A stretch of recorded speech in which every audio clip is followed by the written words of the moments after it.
Hi, this is a quick presentation that we put together in response to our initial kickoff meeting for Blacks in Technology based out of here in Chicago. The follow-up meeting that we had in late March, early April was really about sort of solidifying some of the conversations that we had in the initial meeting in terms of what the vision for the group was going to be and sort of the path forward. So this presentation represents a bit of, pondering on my part as well as some further discussion in the subsequent meeting that sort of lays out what the Blacks in Technology vision looks like. For those of you that haven't met me yet, my name is Jeff Smith. I'm a technology specialist here in Chicago. I focus predominantly on DevOps right now. I'm the manager of technology operations at a company called Centro. I've also done a number of speaking engagements at various DevOps conferences, Chicago, Minnesota, Seattle coming up. So I've done a fair amount of public speaking, and I occasionally blog at my blog, allthingsdork.com. Sometimes you can catch me on Medium as well. I focus predominantly on the operation side of things, but I've got a pretty broad skill set. So first, what was it that sort of prompted the idea of Blacks in Technology? Well, because I'm a fairly frequent conference goer, I've noticed this scenario a lot of times where I may be the only black face in the room. It's definitely not uncommon for me to be the only black speaker at an event. And I had one particular event where someone literally came up to me after the event and said, I go to conferences all the time and I've never seen a black speaker. I turned around while I was at my booth. I saw you, and I literally had to come running to hear you speak. He was another black guy, and it was sort of like humbling, but at the same time sort of depressing that as frequently as he attends conferences, he never sees other African Americans on stage presenting. So that got me thinking sort of about how we could approach and attack this problem. And I know there's a lot of other groups that are either in various states of activity in Chicago that are attempting to do the same thing. So one thing I started to look into to try to figure out why it was that there weren't more African Americans in technology, and I stumbled across this data point that sort of highlights that 16% of people that graduate with a computer science degree, only 16% of those people actually end up in those fields, in a computer and tech related field. Most of them end up in different fields. You can see that this is below the white average of 19% and well below the Asian average of 40%. So clearly there is something going on that goes beyond just the pipeline problem, even though that may play a small part of it. So it's apparent that African Americans are opting out of the tech sector. So why is that? Part of it might be the tech culture. Part of it might be missing opportunities outside the classroom. I know that when I was going to school, it was definitely not sufficient for me to just go to class. I also had to be deeply involved in things outside of school, sort of progressing my skill set in addendum to what was being taught in the classroom. I was fortunate to have the opportunity to do that because I always found computer science to be, sort of a passion of mine. But there's plenty of other circumstances where students aren't afforded that opportunity, whether it be, available time, available opportunity, available resources. There's any number of things that could go into a reason why someone can't dedicate the same amount of time. I think the other thing is a lack of networking or industry connections. I always have said that your first job sort of defines what your career could be shaped like without severe intervention because your first job gets you your second job, and then before you know it, you've got 8 years of experience in this thing. And without considerable effort to change your career trajectory, you might be stuck in this sort of pattern of jobs or roles. A perfect example is, my first job was as a computer operations person. So here I am 18 years later, and while my skill set has advanced, I'm still focused predominantly in the operations arena. So I've heard this story kind of time and time again with different people about like where they are and where they started, and that first job, plays a large part. So if you're not networking, if you're not, meeting people to kind of get that initial door open for you, it could be frustrating trying to break into the industry, even though you've gone to school, you know the languages, you've got a decent skill set, but you just simply can't get your resume to the top of the pile. So my idea was sort of like to be our own solution, to sort of use a framework to kind of help bootstrap our own community and bootstrap our own skill set into something that can produce more talented, more skillful engineers and other members of the sort of like technology ecosystem. My initial thought was we could create our own organization, a nonprofit that's structured like a normal organization, but instead of having paid employees in these key positions, we have volunteers that are working in a company like structure with senior experienced people serving as mentors. So, with that sort of structure, we can say have our mentors be the head of engineering, the head of operations, the head of product design, and they can serve as mentors to people that are looking to either level up their skill set or get involved in something that allows them to demonstrate their skills in some meaningful way in some meaningful project, or for people that just want to get involved and sort of help other people in their community.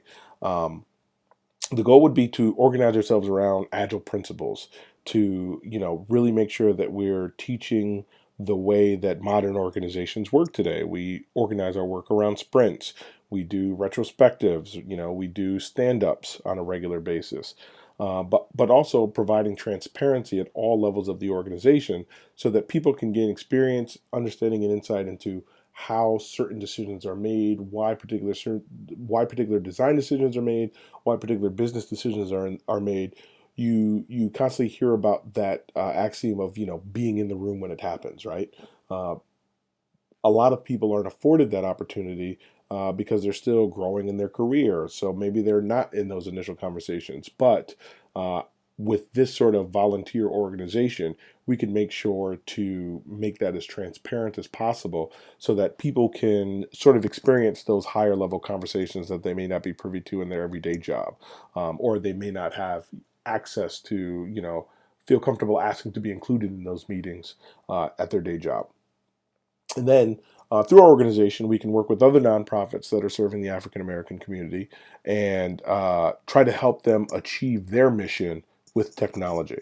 Um, I think that's key because there's a lot of nonprofits that are out there that are simply, technology infants, for lack of a better term. They don't understand what the possibilities are, what the capabilities are out there. So as opposed to us coming with some techno dreamist solution, we can partner with these organizations and say, how can we help you deliver your mission more effectively?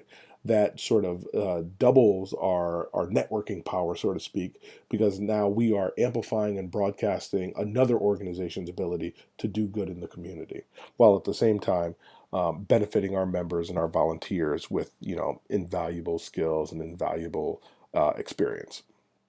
So here's a high level flow chart of what I thought about what it could look like. Now this is all very rough. This is all very sort of stream of consciousness.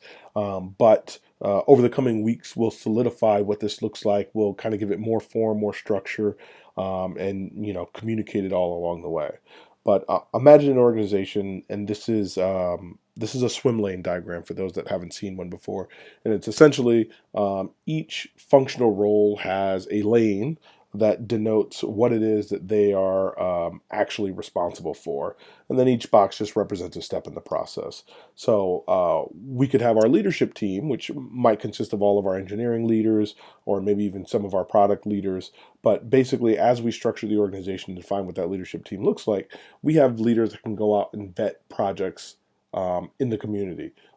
We can look for clients that are looking to implement technology in a way that's actually going to be impactful, that's going to be useful, and that's actually achievable given the organization's resources. Once the leadership team has vetted those projects, we can work with our product team to develop what the project scope looks like, to prioritize particular features, then work with development to design the solution, work with operations to review those designs, actually go through and develop it with development, deploy it to production, do some acceptance testing, deliver to the client. All of the steps that you would see in a traditional organization, only this would be done about through volunteers. The other thing is, in each of these steps, we may take a heavier approach to doing things than we normally would if this was a startup, because with a startup, we may want to use something like Heroku because it's simple and basic. But in this organization, we want to use the tools that other organizations would be using because we want to make sure that you have some transferable skills. So as opposed to doing something in Heroku, we might use Amazon Web Services so that people can get experience, operating in a cloud and understanding what a cloud environment looks like. When we're developing, we'll use modern languages and modern frameworks to make sure that the teams that are assisting with development are getting exposure to tools that organizations are using. Same thing with the product group and the sprint planning. It may be a little heavy-handed for such a small team, but at the same time, it'll be nice to experience, like, what does a retrospective look like? How is it supposed to run? Because there's a lot of organizations that are doing air quotes agile that aren't really sticking to the principles. They're not really doing the due diligence of all of the steps that agile requires, and getting experience in those sort of information surfacing meetings like retrospectives, for example. So there's a lot of opportunity here for us to um, build skill sets in various areas, and this is just an initial pass. There could be, more tiers if necessary, or fewer tiers if there's a little interest in things like product design. So there's just a ton of opportunity if we structure ourselves like an organization and behave in that same manner, so that people get that experience, especially from the experienced leads and mentors, and just getting that firsthand knowledge and experience. So I had ideated a long time around like what this mission statement could sound like, and this is the basic gist that we've come up with: to create a volunteer organization of African Americans that fosters professional growth through mentorship and practical experience by providing technology solutions to nonprofits supporting Black communities. I didn't want to modify this slide because I wanted to specifically highlight some of the conversations we were having, and there was conversation about like maybe not limiting this to just nonprofits, but just any organization that's helping to support Black communities. I think that's a fair and valid point, and I think it's something that we should definitely look at because there are plenty of for-profit industries that might be doing good inside of the Black community. Another thing that came up a little bit after the meeting was maybe we don't center it specifically on the Black community, but on minority communities in general. And the thought process behind that is more that uh, minorities in general, whether it be Black, Brown, Latino, uh, we have so many of the same hurdles that unite us versus the handful of hurdles that are specific to each community. So, does it make sense for us to maximize our networking power, to maximize our efficiency, to focus on curing those problems for all minorities, and then tackle the individual problems for each particular community? Because when you think about it, right, like if we can get to the point where these individual problems that we have are actually in need of immediate tackling, well, then that means we've solved all the common problems and we've already done a ton of good. So that's something that I'd like to talk a little bit more about in our next meeting, which hasn't been scheduled yet, but something for you to think about if you're listening to this video and you're thinking about joining the organization. So, what are our next steps? I got a lot of good feedback from our initial meeting. If you missed it, there was a lot of lively discussion, lively debate. So, we're going to incorporate some of that feedback and set that up for our next meeting as we sort of crystallize this plan.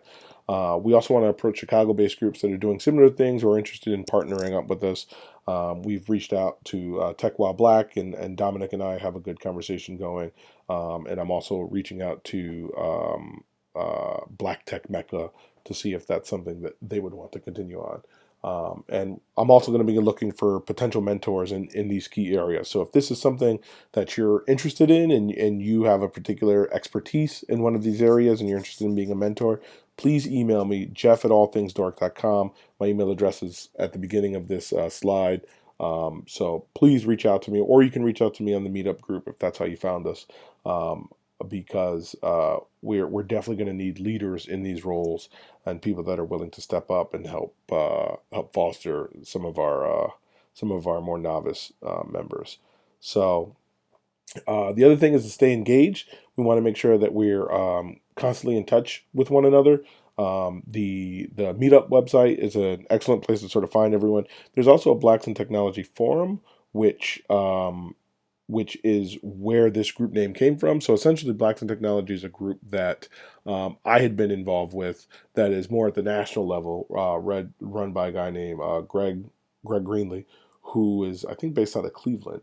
But he started this organization. It's basically a forum, and I said, "Hey, Greg, I want to do something in Chicago, and as opposed to spinning up another thing, why don't I just extend the Blacks in Technology name into Chicago?" And he agreed with that. So blackandtechnology.net is really sort of the parent organization of this thing. So if we stick with that name or not will all depend on several discussion points for next week or next month. But definitely check out blackandtechnology.net. Taprootfoundation.org is another site that you can check out that is basically an idea of one of the initial projects that we had discussed Blacks in Technology working on at the initial meeting. Basically a portal where organizations can find volunteers and volunteers can find organizations to do some sort of community good. So if you look at taprootfoundation.org, it's got a pretty good layout of exactly what it is that we're trying to accomplish with the first version of the product. Um, I also put on here the BSU Slack channel, but unfortunately, since this writing, the BSU Slack channel sounds like it's starting to dissolve and become or fold into another larger group. So I'll send out a blast email on that as soon as I have all the details there. If you want to join the bsuslack.com now, it's still open, but it is definitely winding down. So there won't be, not that there was a ton of activity to begin with, but there will be even less so in the coming weeks. So again, reach out to me, Jeff at allthingsdork.com. There's a lot more to come, a lot more to cover. This was just a quick video recap of the discussions that we had in last month's meeting. We'll put together more formal presentations like this as we start to solidify the plan. But if you have any questions, please reach out to me. And I look forward to chatting with you guys in the coming weeks. Talk to you soon.